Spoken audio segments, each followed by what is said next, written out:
মুকুলদা খুব ভালো সংগঠক ছিলেন, এই বিষয়ে কোথাও কোনো সন্দেহ নেই। আর পার্টির প্রথম দিন থেকেই তিনি ছিলেন। আমার 99 সাল থেকে ওনার সঙ্গে কাজ করবার সুযোগ হয়েছিল। মমতা ব্যানার্জির নির্দেশে যখন আমি তৃণমূল কংগ্রেসে যোগ দিই, তখন মুকুলদার সঙ্গে কাজ করবার সুযোগ হয়েছে। মুকুলদা এমনি আমি দেখেছি খুব ভালো সংগঠক ছিল, শান্ত মাতার লোক ছিল। তিনি মারা গেলেন, এটা আমাদের কাছে অত্যন্ত দুঃখের। না, উনি অনেকদিন ধরেই অসুস্থ হয়ে ভুগছিলেন। মাননীয় মুখ্যমন্ত্রীও 3 বার দেখে এসেছেন, ওনাকে 3 বার দেখে এসেছেন। আজকে সব ব্যবস্থাই ম্যাডাম দিদি নির্দেশেই সব কিছু হয়েছে। দিদি আমাকে সকালবেলা ফোন করেছে, দিদি জানিয়েছে। তারপর আমি অ্যাপোলোতে গেছি, অ্যাপোলো থেকে আমরা বিধানসভা অব্দি নিয়ে এসেছি। এরপরেরটা পার্থভূমি অভিষেক বন্দ্যোপাধ্যায় নিজে গেছে, ওরা বাদ বাকি কাজটা করবে। পুরো স্মৃতি অনেক আছে, মুকুলদার সাথে প্রচুর গল্প। বিশেষ স্মৃতি ওইটা কাজের সূত্রে, রাজনীতি, ইলেকশন, প্রচুর ক্ষেত্রে মুকুলদা। আমি স্মৃতি বলতে কি বলবো, তখন আমাদের ওই যেখানে আমাদের অফিস ছিল, যে জায়গাটা পার্টি অফিস, বহু লোক বহু অনেক কথা অনেকে বলছে। আমি মুকুলদাস পেশেন্স দেখেছিলাম, ধৈর্য। যে উনি অনেকে একটু জোরে কথাও বলছে, কিন্তু মুকুলদাস ঠান্ডা মাথায় সব কটা সেদিন বুঝেছিলাম পেশেন্স আছে লোকটা। আর লোকটা সবাইকে চেনে আর নাম ধরে সবাইকে কথা বলতে পারে। পরে রেখে গেছিলো, এই ভাই তারা বলছিলেন, কিন্তু দেখলাম সব লোকের সঙ্গে একটা ঠিক কথা বললেন। পলিটিক্সে একটা অধ্যায় দীর্ঘদিন 2000 সাল থেকে আজকে 2026 একসঙ্গে 26টা বছর কাটিয়েছি। মানে অনেক স্মৃতি আছে, মানে কি বলবো। 100 কাপড়ের বাড়িতে লুচিও খেতে গিয়েছিলেন? না, সেটা তো আপনারা করেছেন। আমি নানুরে হত্যা হয়েছে, মমতাদি রেল মিনিস্টার খবর দিয়েছেন।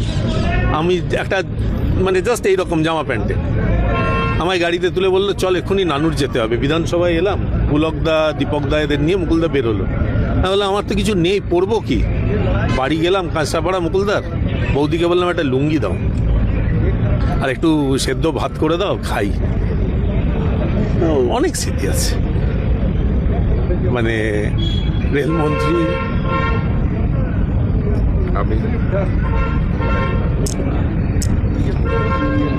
আপনি কি কাঁদছেন?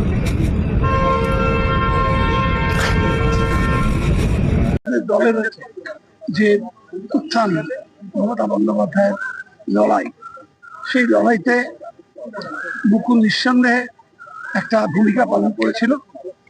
আমরা সবাই একসঙ্গেই ছিলাম, মুকুল নিশ্চয়ই একটা ভূমিকা পালন করেছিল। বিশেষ করে একটা দিনের কথা আমি বলতে চাই, তখন মমতা বন্দ্যোপাধ্যায় দিল্লিতে দল তৈরি হচ্ছে। সেই সময় আমি সুব্রত বক্সী এবং মুকুল রায় 3 জন আমরা ছিলাম মমতার এখানে কলকাতায়, মমতা বন্দ্যোপাধ্যায় ছিলেন দিল্লিতে। মমতা আমাদের কাছে জিজ্ঞেস করছিল যে কি হবে, আমাদের ওপিনিয়ন নিচ্ছিল আর কি, আমরা যারা সঙ্গে আছি। তখন সুব্রত বক্সী, মুকুল এবং আমরা 3 জনই একসঙ্গে বলছিলাম। প্রথমে আমি একটু আপত্তি করেছিলাম, কিন্তু পরে বলছিলাম ঠিক আছে, এগিয়ে যে আমরা আছি। ওই সেটা সিদ্ধান্ত হয়ে গেল এবং সেদিন মমতা বন্দ্যোপাধ্যায়, অজিত মাজা এবং কৃষ্ণা বসু সই করে দল গঠন করেছিলেন। তো মুকুল রায় দীর্ঘ আন্দোলনের সাথে আমাদের, এবং খুব শান্ত ধীর প্রকৃতির হলো, তীক্ষ্ণ বুদ্ধি ছিল। সেসব ব্যাপারে বহু ক্ষেত্রেই আমাদের দলের বিভিন্ন সময় ধরনের সিদ্ধান্ত হবে না হবে, এইসব ব্যাপারে মমতা বন্দ্যোপাধ্যায় ওকে যথেষ্ট গুরুত্ব দিতেন আমাদের দলের মধ্যে। ওর চলে যাওয়াটা, যদিও অনেকদিন ধরেই শরীর খারাপ যাচ্ছিল ওর চলে যাওয়াটা নিঃসন্দেহে একটা বড় ক্ষতি আমাদের দলের পক্ষে। কিন্তু তবুও প্রত্যেক মানুষেরই জীবনের একটা সময় ধরা আছে যে কবে সে চলে যাবে, সেটা আটকাবার ক্ষমতা আমাদের নেই। কিন্তু আমি তার জন্য তার প্রতি আমার গভীর সমবেদনা আছে, তার পরিবারের প্রতি আমার যথেষ্ট সমবেদনা আছে। আমি তার হত্যা শান্তি কামনা করছি।